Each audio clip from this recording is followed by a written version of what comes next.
Welcome to EUTV Sports Update. We'll be looking at the latest sports news from Evangel University and around the region. I'm Caden McBride. We'll also look at college games across the nation and check out the latest happenings in professional sports. I'm Elijah Van Natta, and this is Sports Update on EUTV.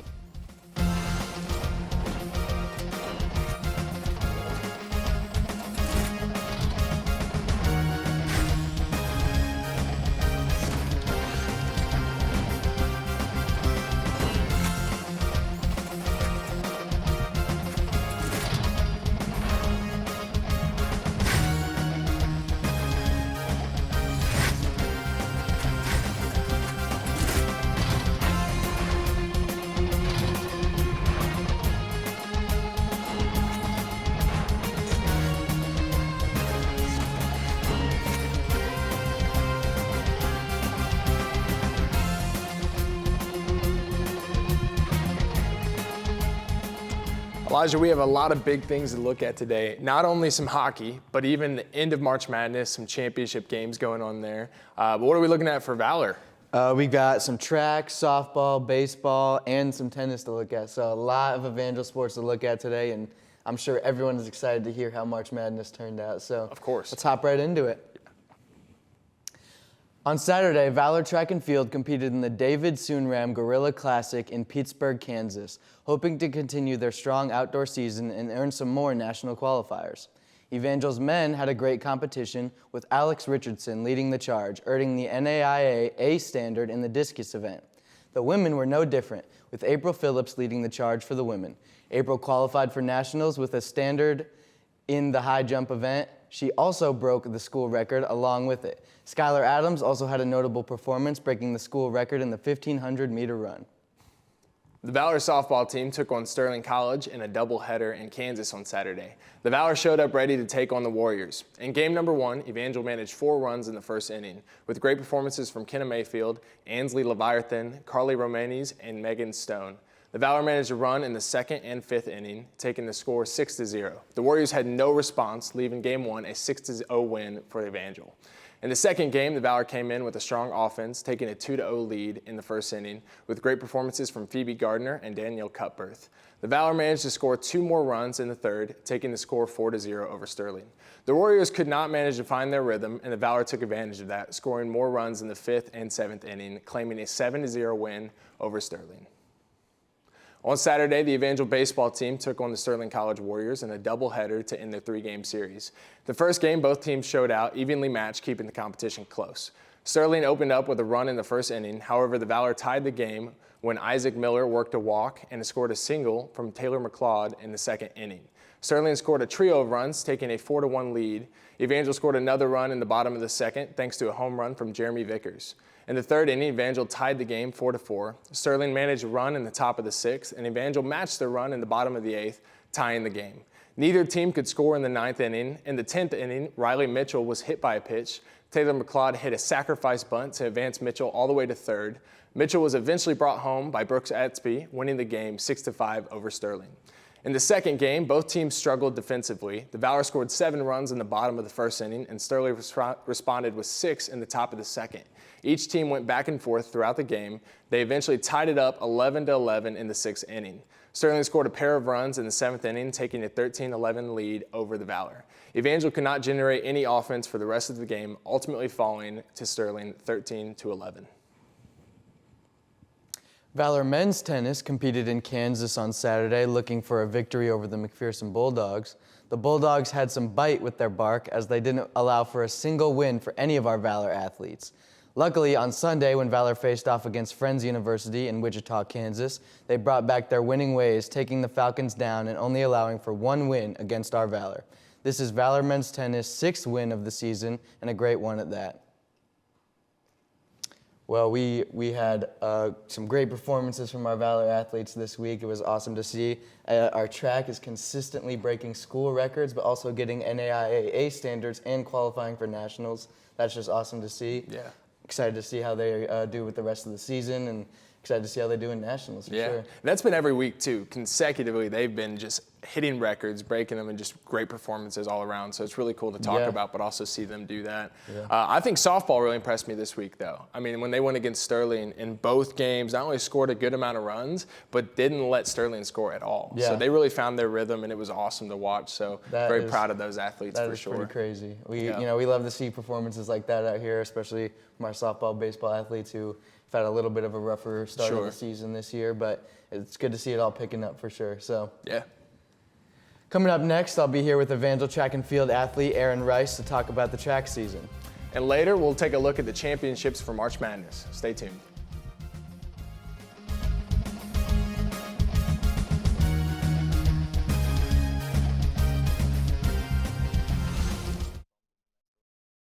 When times get dark, we can't see the help that's all around us. Let 211 be your guiding light for mental health and other resources. Call 211 or visit 211.org. You're not going to get it all right. Just make sure you nail the big stuff. Like making sure your kids are in the right seat for their age and size. Get it right at nhtsa.gov/the-right-seat.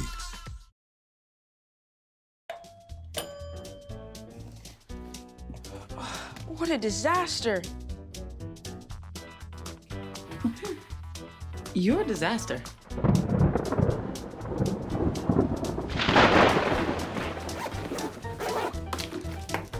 This is a disaster. You can't be ready for every little disaster, but you can prepare for a big one. Make an emergency plan today.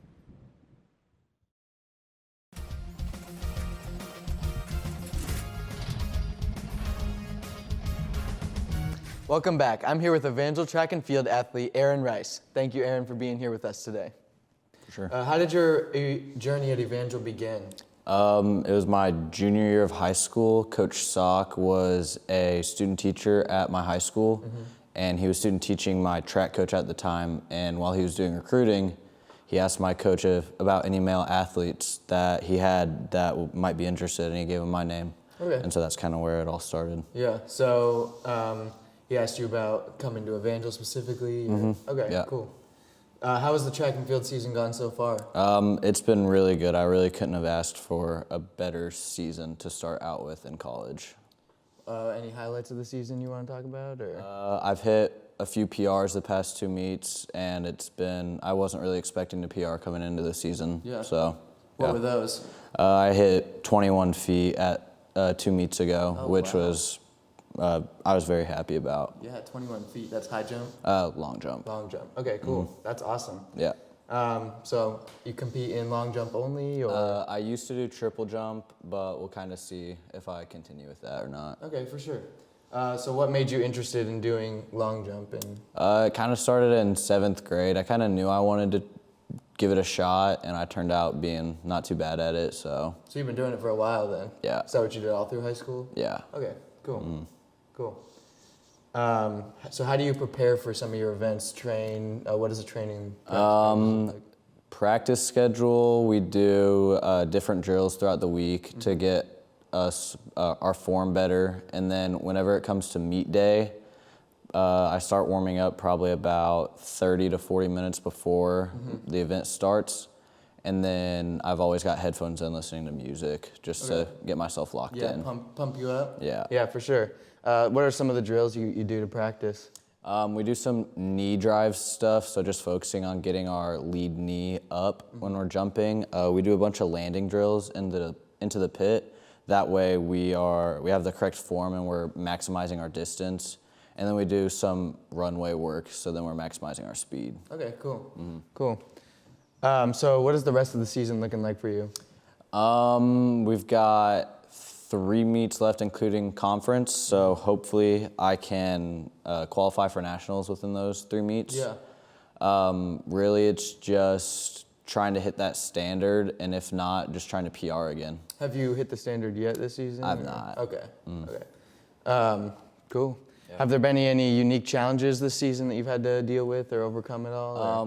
Really just like as an athlete, the typical ones, just like shin splints and leg pain, but nothing that's like been too crazy. You had any problems with those yet? Or? A little bit at the beginning of the year, but not since then. Okay, for sure. So what are conference and nationals looking like? Conference is looking good.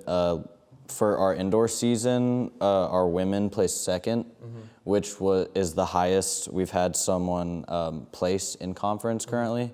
And then for indoor season, 12 of our athletes qualified for nationals with 13 events being qualified for. Oh, that's awesome. We had 15 women's records broken on the indoor side and 6 men's records broken. Nice.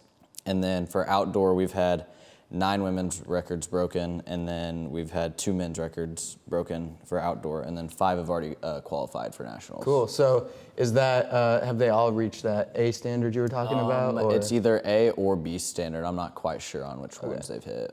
Do you know what that looks like? Like, what are the qualifications to get that standard? Or? They're up there. We have our men's high jumpers. We had 2 qualifiers for indoor season, and both of them, I believe, have hit A standard already, which is, I think it's around 6'9" or 6'8". Oh, nice. So the A standard is definitely up there, but it's reachable for most of our athletes. Yeah, for sure. Is that the same for women about? Or? Yeah, about. Okay.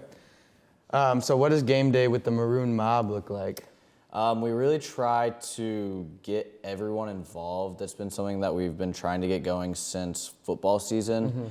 And at the beginning of the year, it was a little rough, and it still has been, just trying to get student involvement with the club itself and showing up to those game days, because like for football games, it's like a 15, 20-minute drive. It's not right on campus, so it's a little difficult to get people to want to go out to the games. Basketball season was a little rough getting people to come out, but when we did, it was high energy, high involvement, and it's really just a lot of fun. Yeah, it's nice to have the supporters out there for sure. Yeah, for sure. Yeah. So what's a piece of advice you would give a future student athlete? To be involved with your teammates and not to shy away from building relationships with them. Yeah, for sure. It's one of the most important things, I feel like, because you're growing with your team, getting closer with your teammates, and then it just betters your experience in college. Yeah. What are some things that you do to connect with the team? We'll go play like Mafia or card games up in the Joust. Some nights. We've been doing that for the past few weeks. We'll all just kind of hang out. We'll ride together to practice and just talk. Yeah. That's what's up. Yeah. That's what's up. It's always good to have those friendships for sure. Yeah, of course. All right. Well, thank you for being with us today, Aaron, For sure. and good luck with the rest of the track season. Coming up, we'll look and see who will take home the championship in March Madness. Stay tuned.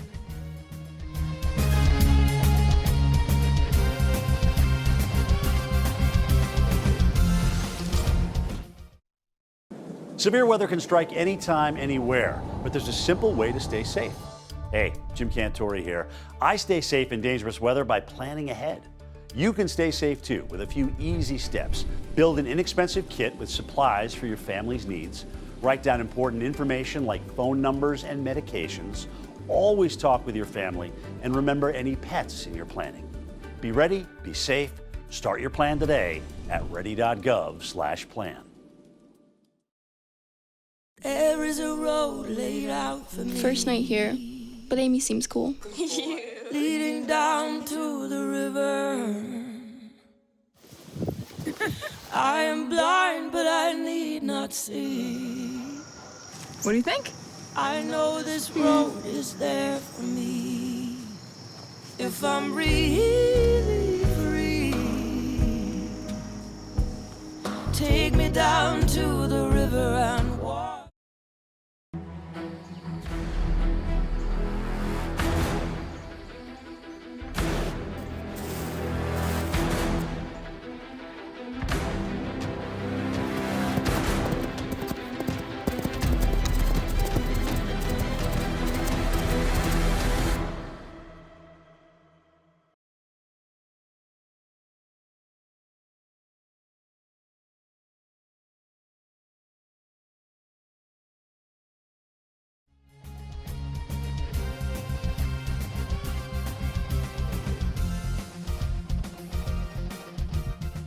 In the final game of the NCAA Women's Basketball Championship, the Iowa Hawkeyes faced off against South Carolina Gamecocks for the championship title this year.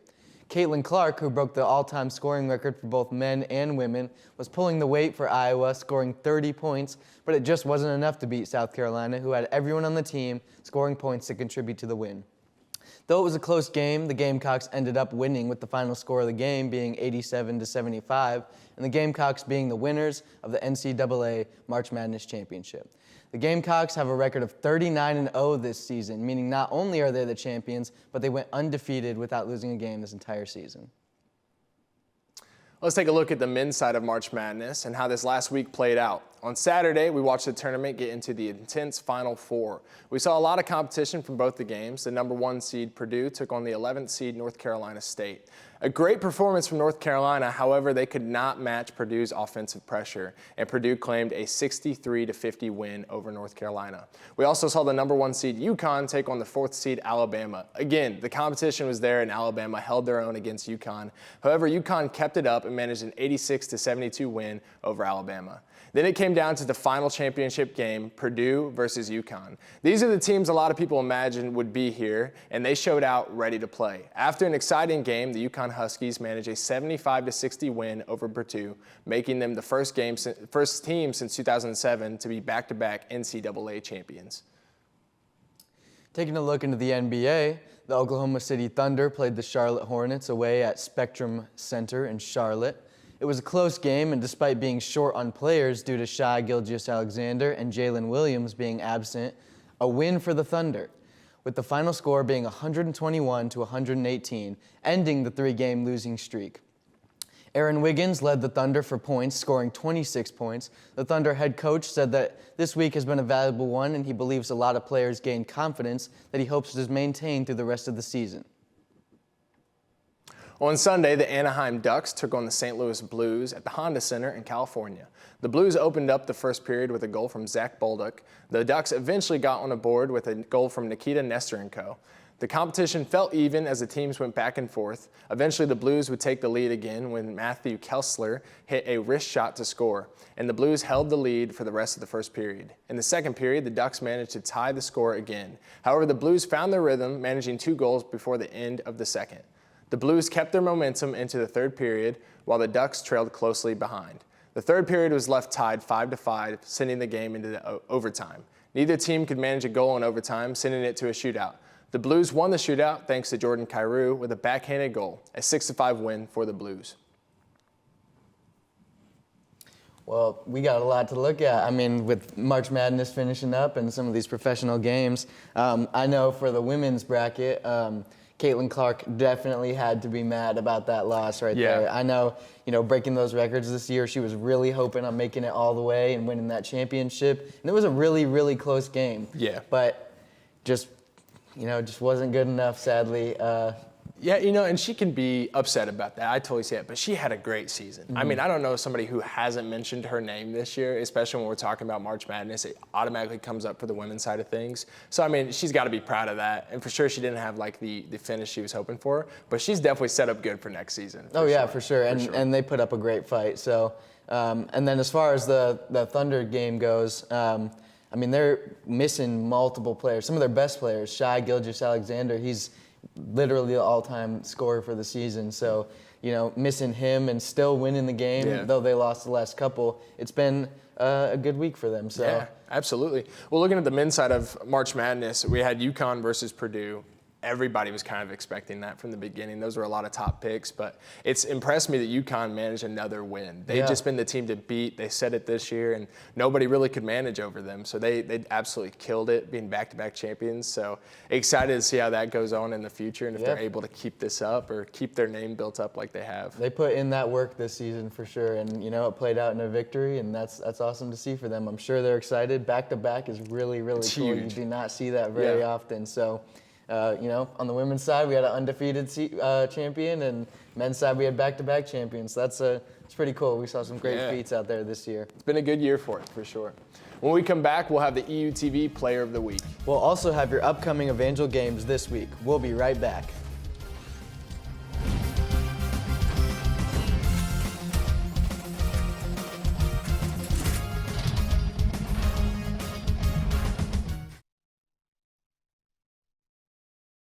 When times get dark, we can't see the help that's all around us. Let 211 be your guiding light for mental health and other resources.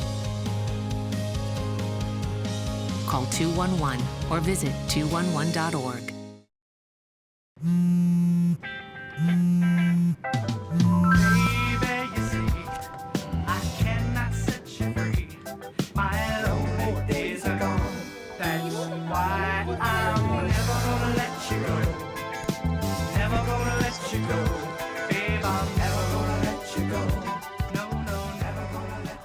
Here you go.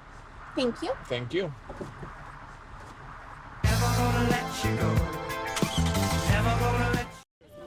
Leaving hot coals improperly extinguished can cause a wildfire. Hey guys, it's Smokey! It looks as if Smokey is going to use the drown, stir, drown and feel technique. After the first drown, a good start. Next, another drink. And finally, a close feel. Is it cool? Okay. Yeah. Hey, Smokey, catch. Oh, my bad, Smokey. Only you can prevent wildfires.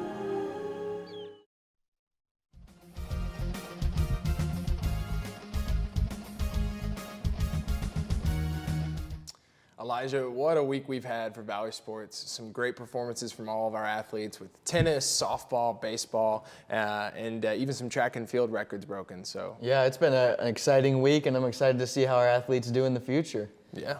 Let's take a second and look at one of our own, though. Sure, it's time now for the EUTV Player of the Week. This week's EUTV Player of the Week is Alex Richardson. Alex is a sophomore from Buffalo, Missouri. Alex is a discus and javelin thrower for the Evangel track and field team. Richardson hit the A standard in both the javelin and discus events, qualifying for nationals in the discus, after already qualifying for javelin in the previous weeks. Alex is also the KCAC Track and Field Athlete of the Week. Congratulations, Alex, on these amazing accomplishments. Well, you know, Caden, this is what we mentioned earlier. These track and field athletes consistently, back-to-back, getting these A standards and qualifying for nationals multiple weeks in a row. And Alex Richardson is another athlete that did that. Met the same standards. I mean, with both the discus and javelin being A standard and then qualifying for nationals, always impressive. But like what you were saying, we see it almost every week, a couple athletes doing it. So it's super cool to see the consistency. But it also, we shouldn't let it muddle it down in any way. This is huge accomplishment. So even though we see it regularly, it's still awesome that Alex was able to accomplish it. Yeah, and it's not the whole team every week. It's just one or two people here and there, you know. But I mean, every single week we see somebody either get an A standard or a national qualifier in men's and women's, and it's consistent. And, you know, they're doing something right for sure. They're doing something right. I'm telling you, dude. Let's take a look at the upcoming games of the week.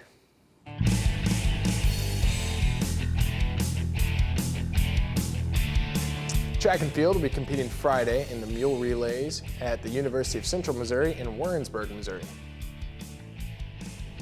Baseball will be competing Friday and Saturday. Saturday is a doubleheader versus Southwestern College. Men and women's tennis will be competing Saturday against Sterling College at home. Softball will be competing Saturday the 13th in a doubleheader versus McPherson College at home. Men's golf will be competing in the KCAC Men's Golf Conference Championship on Monday in Garden City, Kansas. Go Valor. Go Valor.